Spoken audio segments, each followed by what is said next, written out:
¿Qué vamos a hacer? Hablarles de principios, de fundamentos y de lenguajes de programación funcional rápidamente, como para que se den una idea de en dónde estamos parados. ¿Listo? Entonces empecemos por los principios de programación funcional.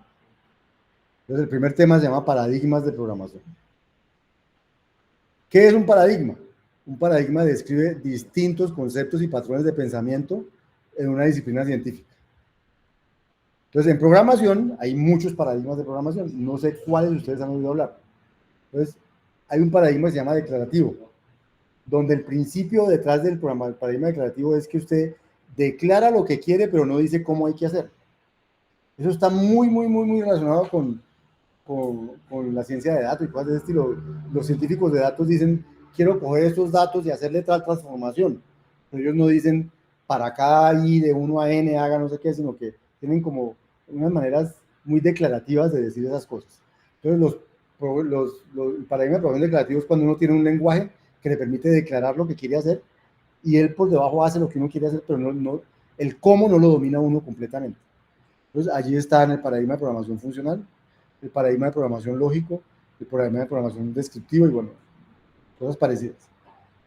Hay concurrente, en el cual, digamos, el eje es que uno puede decirle en el paradigma puede decir, y quiero que estas cosas se hagan al tiempo. En concurrencia. Y eso hay manera de hacerlo, concurrencia declarativa, hay concurrencia por paso de mensajes, hay concurrencia con estado, hay varias versiones del paradigma de concurrencia. El paradigma con estado, más conocido como el paradigma imperativo, es en el que ustedes están inmersos desde el primer día de clases.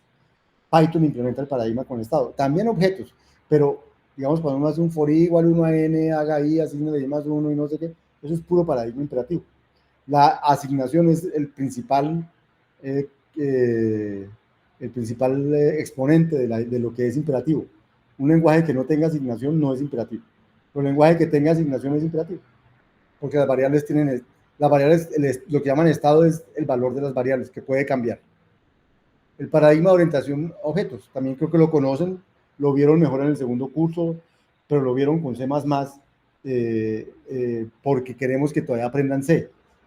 Pero si yo quisiera un lenguaje orientado a objeto, realmente orientado a objeto, no escogería C++, porque C++ es C++, ¿cierto? No es realmente objeto por naturaleza, sino por extensión. Entonces yo escogería Java o escogería, no sé, ¿cómo se llama? Ruby. Hay otros lenguajes que son mucho más orientados a objeto que C++. Pero lo importante son los conceptos de orientación a objeto y C++ escoge porque es necesario que ustedes no es imposible que un ingeniero no sepa qué es C, mejor dicho. Entonces tienen que saber qué es C. Bien. Paradigma relacional, donde la programación no es por funciones, sino por relaciones. El típico exponente de esto es Prolog, no sé si han oído hablar de Prolog, o de programación lógica. Y distribuido significa que se programa con no concurrentes, sino distribuido, es decir, que hay diferentes máquinas y mi lenguaje tiene en cuenta que hay diferentes máquinas en las que yo puedo mandar a correr un programa en la máquina Y o en la máquina X o cosas así de ese estilo. Y hay otros paradigmas de programación por interfaces gráficas, hay un poco de paradigmas. Entonces, ¿en dónde estamos situados nosotros? Ustedes, más bien, primero, ustedes vienen de la programación imperativa. En la programación imperativa hay variables mutables, que son conocidas en terminología de programación como celdas, que son las variables de su lenguaje de programación Python y esas cosas. Se usa la asignación, en Java también, ¿no? En Java, Python, o sea, Java, Python, el hecho de que sea orientado a objetos no quiere decir que no sea imperativo, porque está el concepto de variable y el concepto de asignación ahí. Y se usan estructuras de control como if and else, pero esta no es la estructura que hace que la cosa sea imperativa. De hecho, ¿qué lo hace imperativo? Que usted puede usar el if sin else, ¿cierto? O sea, usted puede decir, si tal cosa haga esto y si no, no haga nada. Eso ya no es funcional, porque una cosa funcional siempre devuelve algo. Entonces no puede ser que si hace algo, si algo devuelva algo y si no, no devuelva nada. Eso no puede pasar. Entonces el if then else, o el if sin else es el que más es imperativo. Los ciclos for i igual 1 tu n haga tal cosa, pero no devuelve nada, sino que calcula cosas y va cambiando un valor de una variable y va actualizando, no sé qué. Eso es un ciclo for, o un ciclo while i menor o igual que n do, o breaks, o returns, de esas cosas. Llega aquí, no, return tal, y eso se corta toda la eso es horroroso. O los go-tos de los lenguajes de programación de bajo nivel, continue, return, todas esas cosas son imperativas. Es decir, imperativo significa como que le dice a la máquina qué tiene que hacer. Aquí pare, ya no haga más ese ciclo, párese, sálgase de ese ciclo, váyase para otro lado. Eso es imperativo. Y esa es la programación en la que ustedes han venido metidos. ¿Por qué nació esa programación? Porque primero aparecieron las máquinas. Se inventaron las máquinas. Para diseñar una máquina se inventaron primero, para hacer las máquinas de verdad, primero se diseñaron las máquinas. Diseñaron unas máquinas que se llaman máquinas de von Neumann. ¿Sí? Y entonces en esas máquinas había variables mutables, había celdas de memoria. Y entonces el que quiso hacer el primer lenguaje de programación imperativo se inventó, para poder acceder a las celdas de memoria de la máquina, se inventó las variables mutables. Para poder asimilar las instrucciones que tenía la máquina, cargue un valor o descargue no sé qué cosa, entonces hizo la desreferenciación de variables. Para asignar variable, para hacer las instrucciones donde dice en esta celda ponga este valor, se inventaron la asignación de variables. Y en esas máquinas había una cosa de jump. Yo no sé si ustedes conocen las máquinas por debajo, el lenguaje de máquina, pero hay una instrucción básica de los lenguajes de máquina que los lenguajes de máquina tienen como unas instrucciones, y las instrucciones vienen como por línea, la línea 1, la 2, la 3, y una instrucción puede ser, vaya a la línea 50, y luego ahora váyase a la línea 20, y eso es horroroso, o sea, programar así, pero así se programaba al principio, entonces, y así se programan esas máquinas, entonces se inventaron las estructuras de control para tener una abstracción sobre las jumps, y eso dio lugar a la programación imperativa. Pero ¿cuál es el reto de la programación imperativa? Que la programación se ve como el programar instrucción por instrucción, haga esto, luego haga esto, luego haga esto, y no hay como una abstracción de las cosas. Y el reto es lograr escalar la programación y no ser dependiente de la máquina. Y entonces, para hacer eso, se necesitan otros niveles de abstracción, que los llaman teorías. Esos niveles de abstracción significa hablar de colecciones, de polinomios, de formas geométricas, de cadenas, de documentos, de tipos de datos. O sea, cuando uno empieza a hablar de todas esas cosas, le está poniendo abstracción al lenguaje de programación. Nada de eso lo tenían las máquinas. Entonces, como los primeros lenguajes de programación fueron orientados a trabajar sobre las máquinas que hicieron, entonces fueron lenguajes imperativos. Pero a medida que los fueron dominando, fueron encontrando los problemas de ellos y fueron abstrayendo más la programación. Y la abstrajeron al punto de hablar de teorías o cosas así. Entonces nace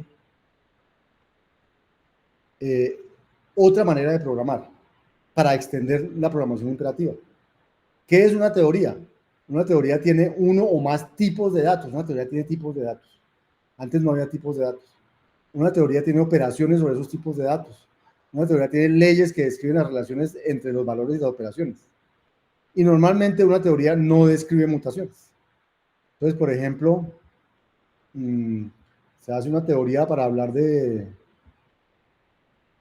cadenas de caracteres. Entonces uno dice, no, una cadena de caracteres es un dato en el cual yo puedo coger una cadena y concatenarla con otra. ¿Sí? Y eso lo llamo más. Pero cuando yo hago A más B, no estoy diciendo para nada que la cadena A que estaba en la máquina y que llegaba hasta aquí, entonces le pongo a apuntar a la cadena B que iba por allí, no sé qué. No, digo, yo quiero la cadena A unida con la cadena B, pero no quiero saber cómo está eso hecho en la máquina. Entonces, ese tipo de cosas no dicen si en la máquina qué pasó en la máquina para que eso pueda suceder, mejor dicho, sino que se unieron esas dos cosas. Si eso implicó que se creó un nuevo espacio en memoria donde se puso A, se puso B y luego se devolvió un apuntador a eso, o cómo se hizo, no importa. Las teorías no hablan de eso, hablan de las propiedades que deben tener esos tipos de datos, esas estructuras. Entonces, de eso se trata la programación funcional, de concentrarnos en definir teorías para operadores, o sea, de concentrarnos en definir abstracciones en las que no haya cambios de estado, vamos a minimizar esa cosa de que el estado cambie. Los operadores van a ser funciones, ¿cierto? Que muchas veces una función está compuesta por funciones más sencillas. Y entonces, en ese sentido, la programación funcional va a significar programar sin variables mutables, sin asignación, sin ciclos, sin estructuras de control imperativas. Va a significar que un programa nuestro va a ser un conjunto de funciones e invocaciones a esas funciones. Va a ser un programa. Un programa ya no va a ser, o sea, un programa para ustedes que ese es el main, e invocar el main, ¿sí? Así el main no devuelva nada. Aquí un programa es una función y esa función puede que invoque otras funciones y devuelve algo, siempre. Pero además, las funciones también van a ser datos, valores, así como el 5, como el 8, como la cadena de caracteres ABC. La función que eleva al cuadrado también es un dato. Y entonces, como dato, yo lo puedo producir, así como yo escribo 5 en mi lenguaje de programación, debo poder escribir la función que eleva al cuadrado. Y puedo consumirlo, es decir, pasárselo como parámetro a alguien. Y puedo componerlo, puedo coger una función y componerla con otra y dar como resultado otra función. O sea, las funciones son datos. Eso es muy importante en la programación funcional. Tercero, los lenguajes de programación funcionales, ¿qué es lo que hacen? Hacen que este tipo de principios, este tipo de cosas de hacer, sea fácil de hacer. Y entonces un lenguaje se dice funcional si permite hacer estas cosas. Y si no, no es funcional. Entonces uno le puede preguntar, ¿Python es funcional? ¿Qué dirían ustedes? Usted puede hacer, no sé, en Python un programa que devuelva una función, no que devuelva un entero, no que devuelva una cadena de caracteres, no que devuelva una lista, que devuelva una función. ¿No o sí? ¿Alguien ha hecho alguna vez eso? ¿Perdón? No, por eso estoy preguntando. Preguntando si no, de la experiencia de ustedes. Es que a veces hay muchos lenguajes en los que usted puede hacer muchas cosas, pero usted no sabe que las puede hacer. Entonces, no sé si han hecho eso alguna vez en Python.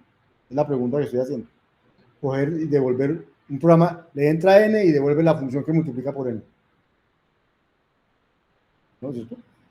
Bien, entonces típicamente ese tipo de cosas no son típicas en los lenguajes de programación imperativos. Python, como dice, ¿cómo es que se llama tú? Elkin, como dice Elkin, y cada vez más todos los lenguajes de programación tienden a ser multiparadigmas, es decir, ofrecen muchas cosas más que un solo paradigma, porque ya saben que la vida no puede ser un solo paradigma. ¿Sí? Entonces, pero a muchos no nacieron para ser multiparadigmas. Entonces, lo que los hace multiparadigmas es un parche, no una extensión natural. ¿Sí? Entonces, hay un parche que le han colocado a muchos lenguajes imperativos y orientados a objetos que se llaman las lambda, las expresiones lambda. Y se lo crearon para poder hacer programación funcional. ¿Sí? Entonces, cuando ya lo usa y lo tiene, usted puede sentir que sí, que Python también es funcional. Pero entonces tendría que aprender a usar las expresiones lambda. Cosa en la que no nos concentramos en este currículo, en Fundamentos de Programación Imperativa, ni en ningún otro, porque el único curso donde nos concentramos en lo funcional es en este. ¿Por qué no escoger Python o Java y esas extensiones para enseñar programación funcional? Porque a mí que me tocó escoger el lenguaje a usar, me parece que el lenguaje en el que mejor siente uno que está trabajando funcionalmente, así por debajo tenga objetos, es Scala. Y entonces usted no siente nunca que está trabajando en el lenguaje orientado a objetos, no lo siente como una carga, es natural, mejor dicho. Y entonces preferí eso, por eso preferí Scala, porque yo puedo escribir funciones sin que parezcan objetos, aunque en el fondo lo sean. ¿Sí? Lo cual no siento que sea tan natural ni en Python ni en Java. Pero entonces los lenguajes han tenido que ir creciendo así. Hay otros lenguajes en el que el concepto de función es natural. En Scala fue hecho orientado a objeto, pero fue hecho funcional desde su base, desde abajo. No es un parche lo funcional. Entonces es mucho más bonito, mucho más elegante, mucho más, todo es como más, no sé, no es forzado. ¿Sí?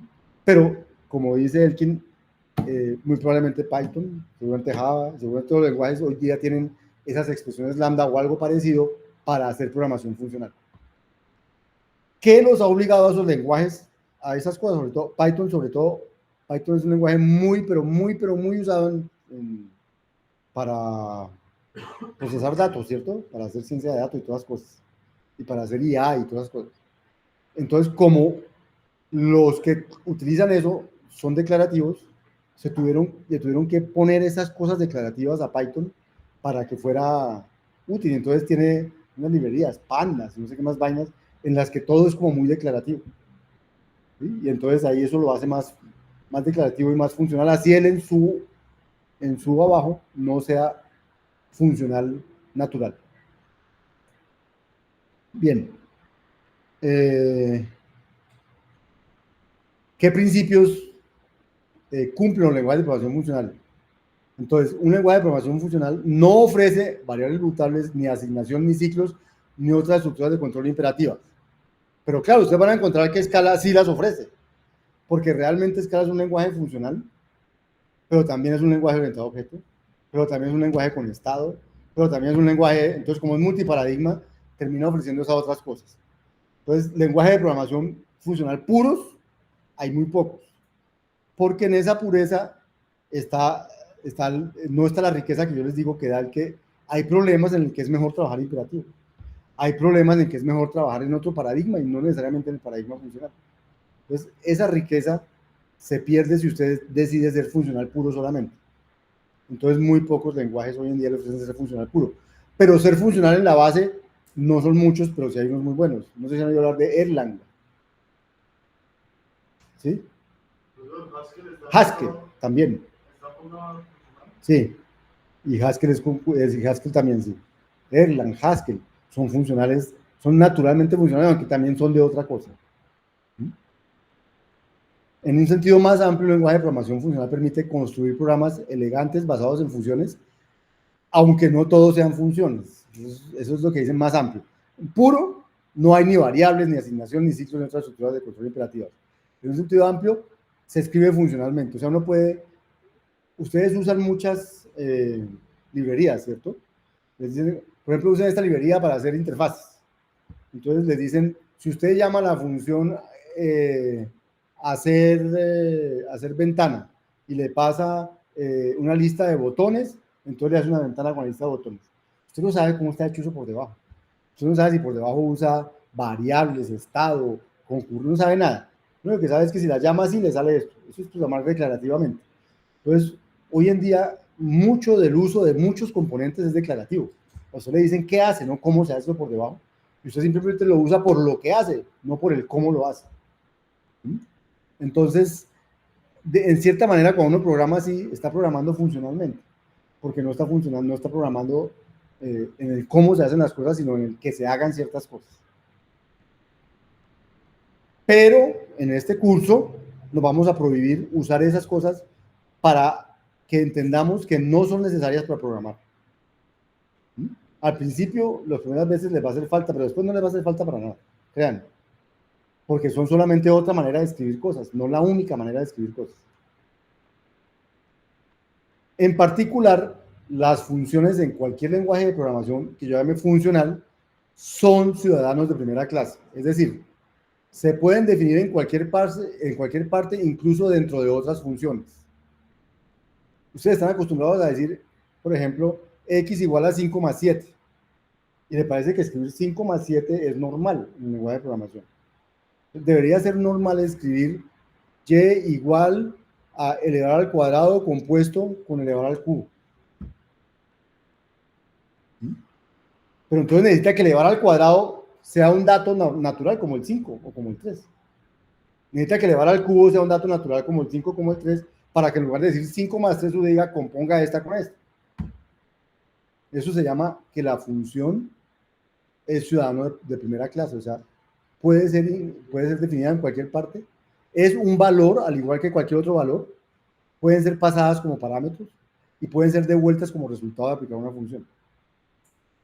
Y tercero, como para cualquier valor, existen operadores sobre esas funciones. O sea, para los números existe la suma, la resta, la multiplicación. Para las funciones existe la composición y la invocación. Entonces son operadores del dato función. Siempre tienen un valor de salida, pero pues siempre no. No, entonces espérese. Entonces voy. Toda función cuando se invoca tiene que devolver algo. Entonces, si uno la invoca, la tiene que invocar con algo de entrada y tiene que devolver algo de salida.